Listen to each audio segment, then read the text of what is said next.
Magandang araw po sa inyong lahat. Narito na po ang pinakabagong ulat natin sa lagay ng panahon ngayong Lunes, ika-10 ng Pebrero, 2025. Apat na sistema ng panahon ang nakaaapekto sa ating bansa. Isa, amihan, malamig na panahon ng dala nito lalo na sa madaling araw. Inaasahang magdudulot ito ng pag-ulan sa Metro Manila, Cordillera Administrative Region at Cagayan Valley. Maging alerto po tayo dahil may posibilidad ng biglaang pagkulog at pagkidlat. Ang nalalabing bahagi ng Luzon ay inaasahang magkakaroon ng magandang panahon na may kaunting ulan lamang. Dalawa, shear line, magdudulot ito ng pag-ulan sa Bicol Region, Mimaropa, Aurora at Quezon. Payong po ang dapat nating dalhin kung lalabas ng bahay dahil sa posibleng biglaang buhos ng ulan.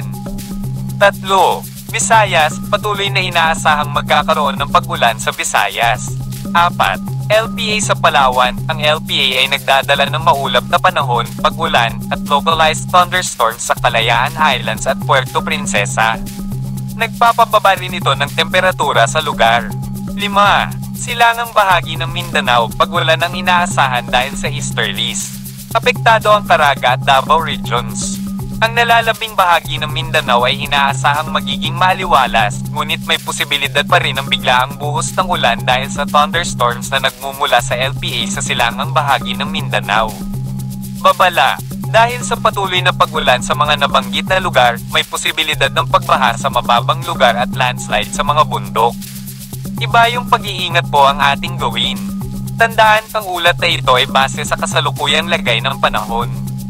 Maaaring magbago ang lagay anumang oras. Maging updated po tayo sa mga susunod na ulat panahon. Para sa mga latest updates, ay subscribe po natin ang aming YouTube channel. Dumako naman tayo sa ating partner para sa mga karagdagang impormasyon sa loob ng ating bansa.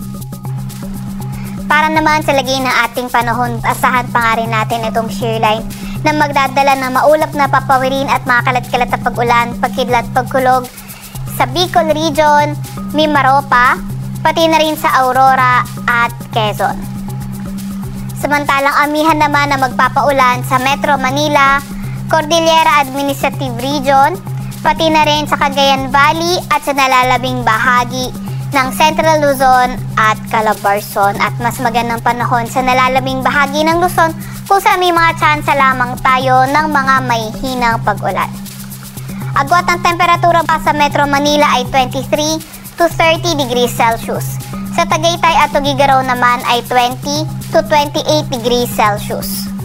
Sa Baguio ay 14 to 23 degrees Celsius, 23 to 31 degrees Celsius sa Maylawag at 24 to 30 degrees Celsius sa may Legazpi.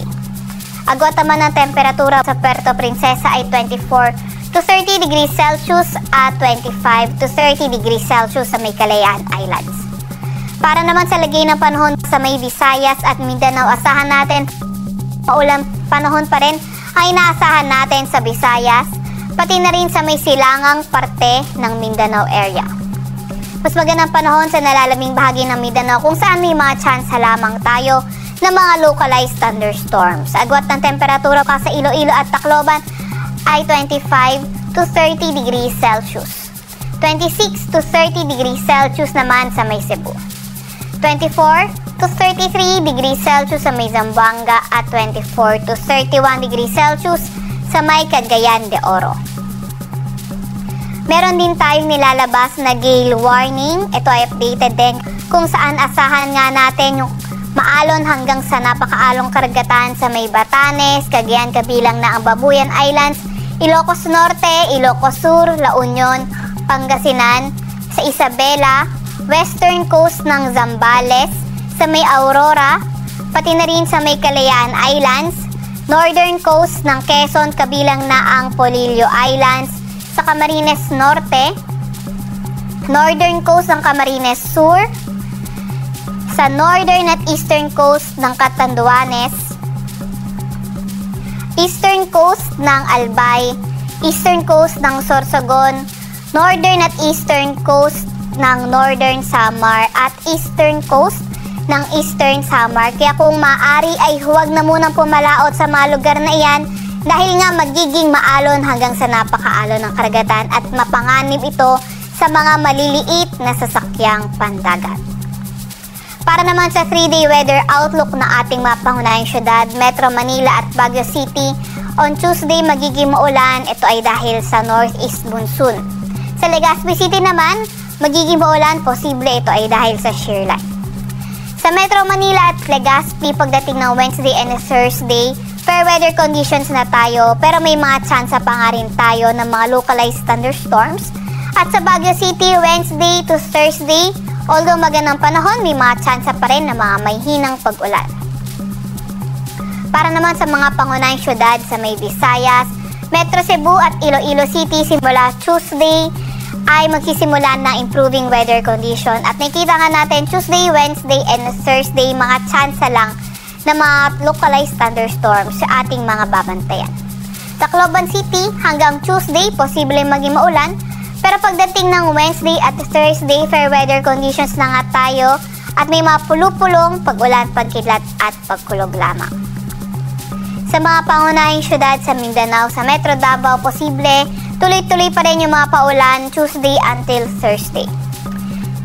Sa Cagayan de Oro at Zamboanga naman, patuloy ang fair weather conditions at may mga tsansa pa rin ng mga localized thunderstorms. Kagaya nga na nabanggit natin, meron tayong nilalabas na weather advisory. Ito ay updated kung saan moderate to heavy na mga pag-ulan ang inaasahan natin sa Palawan, Oriental Mindoro, Quezon, Camarines Norte, Camarines Sur, Catanduanes, Albay, Sorsogon, Northern Samar at Eastern Samar. Ito ay ngayong araw hanggang bukas ng hapon, 50 to 100 millimeters of rain ang ating inaasahan. Kapag moderate to heavy yung mga ulan natin, localized flooding.